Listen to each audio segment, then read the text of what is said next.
The mountains of southern Colorado rise sharply, a jagged wall of rock and pine, and through them threads a narrow highway that has tested drivers for more than a century. Wolf Creek Pass, carved into the Sand Mountains, was not a convenience, it was a necessity. In the early 20th century, miners, ranchers, and the occasional daring faced long detours, primitive trails, and winter snows that could trap a wagon for days. For the region's isolated communities, every mile mattered. Roads were more than asphalt and gradding. They were lifelines, fragile arteries through an unforgiving landscape. Many who traveled this pass remember it differently, some with pride, others with fear. Those memories still vary today. Records suggest that the first serious attempts to tame the route came in the 1910s, as mining booms in nearby towns like Springs and South Fork pressed for reliable access. Engineers, largely self-taught and guided by sheer necessity, confronted steep grades, unstable cliffs, and sudden weather. Horses and early trucks struggled alike. One of the most persistent human challenges was winter itself. Snow fell early and lingered late, burying switchbacks under 10 feet or more, forcing into dangerous improvisation. Local rancher Thomas recalled hauling supplies with a team of mules in 1914, describing the pass as a staircase of snow and rock where one misstep meant ruin. It was not bravado, but survival that pushed these early pioneers forward. By the 1930s, Colorado Highway Department surveys began charting a permanent route. Surveyor Clara, a rare woman in the field at the time, navigated blizzards and rock slides alike, sketching grades and curves that would define the modern road. Alongside her, crews in near-impossible conditions, exposed to avalanches, freezing temperatures, and the constant threat of mechanical failure. Progress was measured in inches of cleared snow, and the occasional breakthrough where sheer will met stubborn geology. At the time, few realized what this decision would later change. The past demanded more than engineering. It required a communal imagination. Townsfolk, drivers, and miners all invested in the dream of a highway that could withstand the winters that had always dictated their lives. Letters from 1920s, residents plead for bridges over avalanches, for snow fences, for safe pullouts, small human voices wrestling with the enormity of the mountains. Even as technology advanced, those early frustrations remained etched in local memory, a reminder that necessity had pushed people and machines into direct contest with nature. Winter would always be the ultimate arbiter. Early drivers learned quickly that the past did not negotiate. Trucks became snowbound, families spent nights in their cars, and horses slipped on ice that seemed to appear without warning. Yet each failure also inspired solutions: chain gangs, early weather reports, and careful signage. It was the combination of hazard and human persistence that forged the highway's identity.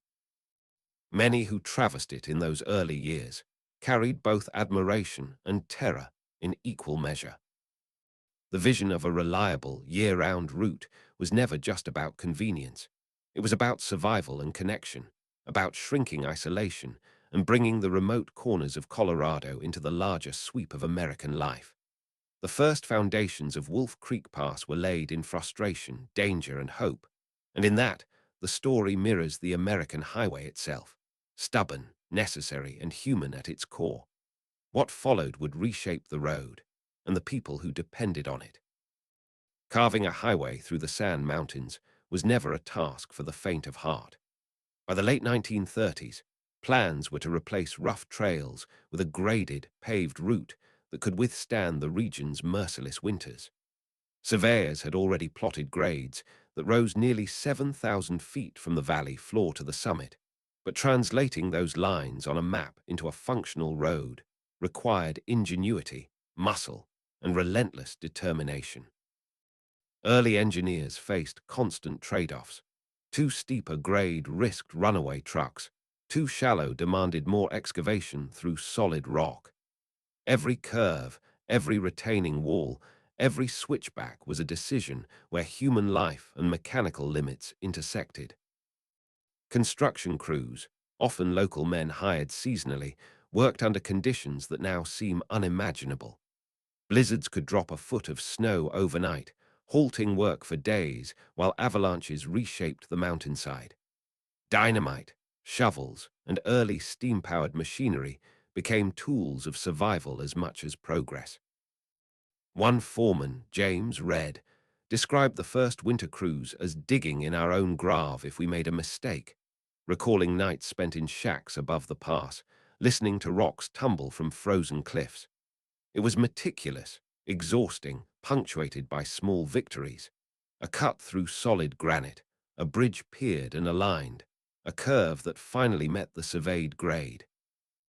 Decisions made here carried consequences that would last decades. Engineers debated snow fences versus cut slopes, wider lanes versus more gentle inclines, and each choice weighed speed against safety. Records suggest that some of the early curves were later modified after trucks failed to navigate them under icy conditions, yet the initial construction set the pattern still visible today. Even the paving material was selected not for ease, but endurance. Asphalt and concrete mixtures tested for their resistance to freeze-thaw cycles, a constant threat at 11,000 feet. What they achieved here was rarely celebrated, but it quietly changed how America moved. Despite the danger, a quiet camaraderie emerged among the men and women who on the pass. Cafeteria tables, temporary camps, and the shared routine of hauling rock, pouring concrete, and clearing snow forged bonds that modern highways rarely reveal. Local drivers who watched the work remembered being struck less by the speed of progress than by the human effort behind it. Stories of a young mechanic who had chain-driven snow or a foreman's stranded workers from an avalanche became local legend. Every innovation, every improvised solution was a testament to both necessity and ingenuity. By the early 1940s, the backbone of the modern pass began to take shape. Switchbacks were cut into sheer cliffs, bridges spanned yawning chasms, and retaining walls held back the mountain's winter fury. Trucks could now ascend grades that had once been life-threatening, yet the pass remained a test of skill and nerve. The build had demanded more than manpower. It demanded respect for the land and an understanding of nature's limits. Those who here knew that every foot of road carried both hope and risk. Even as completion neared, the mountain reminded everyone that it would not be tamed entirely. Snowstorms, avalanches, and sudden freezes continued to challenge both drivers and planners alike. The decisions made during this era, curves plotted, grades carved, bridges anchored, would define every journey that followed. At the time, few realized how the combination of human determination and mountain temperament would shape the daily lives of those who traveled Wolf Creek Pass for generations. What followed would test both the road and the people who depended on it. For those who traversed Wolf Creek Pass, the highway was never just a ribbon of asphalt.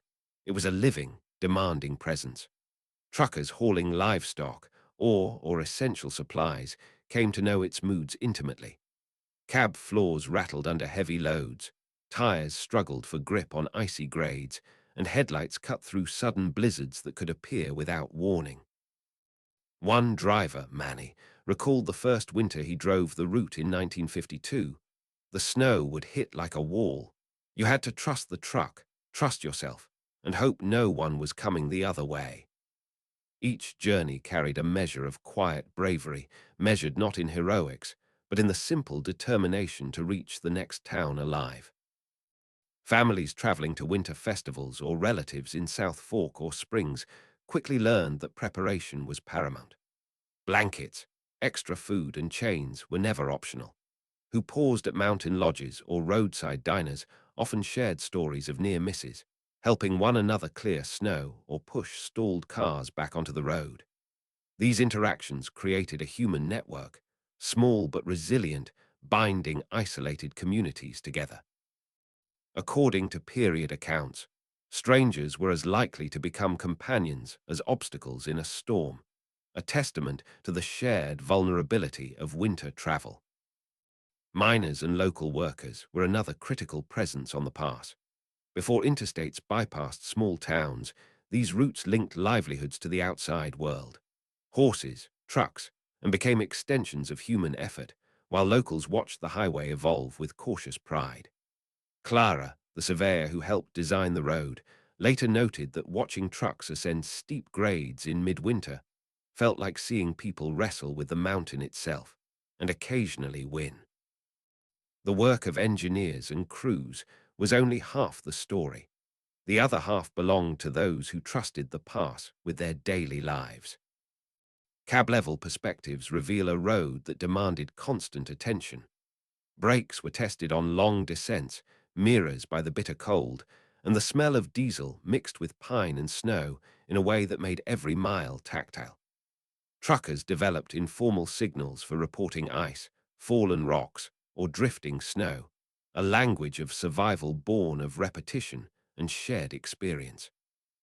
It was a road that humbled everyone, regardless of experience, yet it also offered a profound connection to the land, to the seasons, and to fellow who understood the stakes without explanation. Even during calmer days, Wolf Creek Pass left an imprint on memory. Children waved from the windows of family cars, ranchers watched cattle from frozen pastures, and drivers recalled the moments when the sun cut through the high mountain clouds, illuminating cliffs and valleys in fleeting golden light. The past demanded respect, but it also offered perspective, an awareness that life was fragile, yet resilient in the shadow of these peaks. This highway was only one part of a much larger system, a network of routes that shaped an entire generation of travel. Truckers, families, and local residents learned the rhythms of the past together, passing knowledge from one season to the next. It was a living classroom in courage, endurance, and human ingenuity. And in that continuity, Wolf Creek Pass remained more than a road. It was a proving ground for anyone who dared to traverse it. What followed would reveal the cost of progress and the sacrifices hidden in every mile. Even the most carefully built road could not fully tame the mountains. Wolf Creek Pass has always exacted a toll, quietly and relentlessly. Accidents, often fatal, were part of its history long before modern safety measures.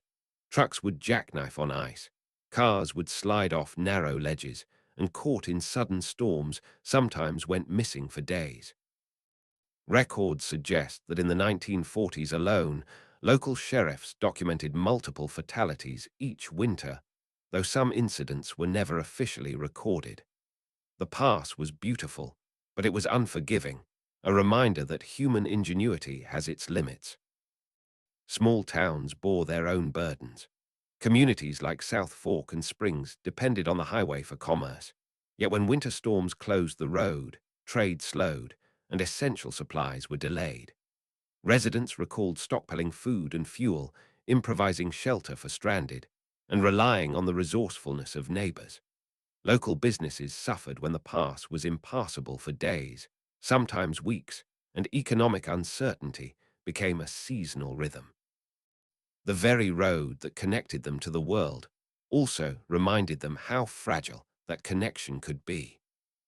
Families and workers carried stories that still linger today. Hill, a nurse who often traveled the route to reach remote mountain clinics in the 1950s, described winters as a constant negotiation with the mountain itself.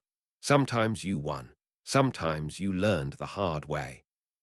Snowdrifts could block entire stretches of the road, forcing long detours or abandoned vehicles. Even experienced truckers spoke of the pass with a mixture of reverence and dread, acknowledging that one wrong turn, one underprepared vehicle, or one sudden storm could end lives. These costs were human, immediate, and unavoidable, marking the highway as a place where triumph and tragedy often walked side by side. The pass also reshaped the landscape in quieter ways. Avalanches and rock slides, while natural, altered travel patterns and required repeated repairs, sometimes destroying years of careful engineering work. The mountain did not forgive mistakes, and the repeated cycle of destruction and reconstruction became part of the region's collective memory. Townsfolk, drivers, and engineers alike understood that every mile of road represented a gamble, a fragile negotiation with forces far larger than themselves. Even today, winter retains its authority. Modern chains and weather alerts mitigate risk, but the pass continues to claim vehicles, lives, and attention every year. In the quiet aftermath of a storm, the highway seems to breathe, reminding all who traverse it that its challenges endure and that survival depends as much on respect and preparation as on speed or skill. Progress had been made, but the cost was evident in every scar on the mountainside, every memorial at the roadside, and every story passed down through generations. At times, it seemed the mountains themselves measured the price of ambition and learned humility through experience. Wolf Creek Pass demanded sacrifice, and its legacy of winter loss would linger alongside its beauty. What followed would shift the balance once more, ushering in modernization that promised safety but could never erase the memory of what was lost. By the 1960s, the winds of change began to reshape Wolf Creek Pass. The interstate highway system, born of post-war ambition and federal funding, promised smoother gradients, wider lanes, and winter resilience that older routes could not match. Trucks that once struggled with chains and icy curves could now rely on better engineered roads, snow, and early weather forecasts. Yet, for those who had known the pass in its raw, untamed form, modernization was bittersweet. Progress offered safety, speed, and reliability, but it also altered the character of a highway that had demanded courage, patience, and skill. Policy decisions at the state and federal level redefined the priorities of the route. Budgets shifted toward permanent avalanche protection, bridge reinforcement, and gradual realignment of steep grades. Records suggest that by 1970, nearly half of the original curves had been softened, some tunnels widened, and emergency pullouts added to save lives. Engineers like Harold, who had spent decades studying Mountain Road, advocated for a balance, modern safety features without erasing the essence of the pass. The compromises made were rarely perfect. Some stretches lost the sense of intimacy with the land, while others retained the peril that had long defined the climb. Communities along the highway felt the change acutely. Towns once dependent on the seasonal rhythm of the pass now saw traffic patterns stabilize, winter commerce increase, and accidents decline. Yet, with these gains came subtle losses, the sense of shared struggle that bound townsfolk, truckers, and together began to fade. Families remembered the stories of harrowing winters, rescues, and endurance that had defined a generation. Those narratives persisted, but the immediacy of danger, the kind that tested nerves and forged human connection, was diminished. Truckers, meanwhile, adjusted to new realities. Cab rides became less a test of courage than a routine of vigilance. Still worked tirelessly, but the constant anxiety of life or death descents lessened. Veteran drivers spoke of nostalgia for the old ways, when knowledge of the road and respect for the mountain could mean the difference between survival and tragedy. It was a passing of an era, one defined by raw challenge, human ingenuity, and intimate familiarity with nature's extremes. Even as interstates and modern engineering transformed the experience, Wolf Creek Pass retained its ability to command respect. The road had been made safer, yet the mountains remained indifferent, their winters still capable of testing the unprepared. What was gained in speed and reliability was balanced by the quiet realization that some of the old character, the rhythm of struggle, the intimacy of risk, the human triumph over circumstance, could never be fully restored. At the time, few realized how this transition would redefine the lives of those who depended on the highway, shaping travel, commerce, and memory for generations to come. What followed would ensure that the legacy of Wolf Creek Pass endured, even as its form evolved. Today, Wolf Creek Pass stands as both a monument to human ingenuity and a reminder of nature's enduring authority. Modern benefit from lanes, reinforced bridges, and advanced weather alerts, yet the memory of earlier winters, when snowstorms trapped vehicles and trucks battled icy grades, remains alive in the stories passed down by those who survived them. The highway is no longer merely a necessity. It has become a symbol of resilience, perseverance, and the intimate connection between people and the land they traverse. Preservation efforts, both formal and informal, this history. Local historians, retired engineers, and families of drivers who once braved the pass maintain records, photographs, and oral histories. Avalanche markers and historic turnouts serve as quiet memorials to those who paid the ultimate price. Tourists and modern drivers may glide across the asphalt without recognizing the human improvisation and risk embedded in every curve. Yet for the communities that have lived with the pass for generations, Wolf Creek remains a shared memory, a constant thread linking past and present. The legacy is also tactile. Truckers still respect its grades, photographers still capture its dramatic vistas, and winter learn to prepare, carrying forward lessons honed over decades. Schools and museums in the region recount the challenges faced by early engineers and drivers, emphasizing cause and effect, how human determination met mountain severity, how planning and improvisation shaped lives, and how each journey, successful or tragic, became part of the larger story of the West. The road embodies a delicate balance between triumph and humility, reminding us that progress often comes with quiet sacrifices that history may never fully quantify. For those who remember the past in its form, nostalgia is tinged with awe and respect. Snow-laden switchbacks, hidden cliffs, and the cab-level vigilance once demanded evoke vivid recollections of survival and skill. Contemporary benefit from these lessons every time they navigate the past safely, unaware of the generations who tested its limits before them. Wolf Creek Pass is more than a conduit for commerce or travel. It is a living chronicle of endurance, community, and human connection to a challenging landscape. For those who still remember traveling this road, or whose lives were shaped by it, its story never really ended. The past continues to teach, to challenge, and to inspire, preserving memory while offering new experiences to each generation. It reminds us that every road is more than a line on a map.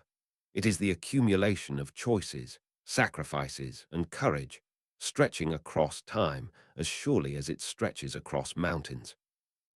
Wolf Creek Pass endures, both as a passage through the San and as a testament to what winter, human will, and the passage of years can collectively reveal about the character of a place and the people who navigate it.